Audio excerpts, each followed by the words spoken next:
আমরা জানি চন্দননগর বিখ্যাত জগদ্ধাত্রী পুজোর জন্য, কিন্তু চন্দননগরে জগদ্ধাত্রী পুজো প্রাচীন পুজো নয়।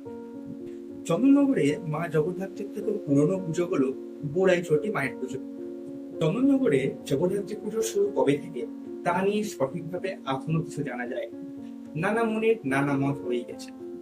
তবু আমাদের চন্দননগরের সব থেকে পুরনো পুজো অর্থাৎ চারুলপটি বা আদি মায়ের মনে করা হয় 350 বছরেরও পুরনো পুজো।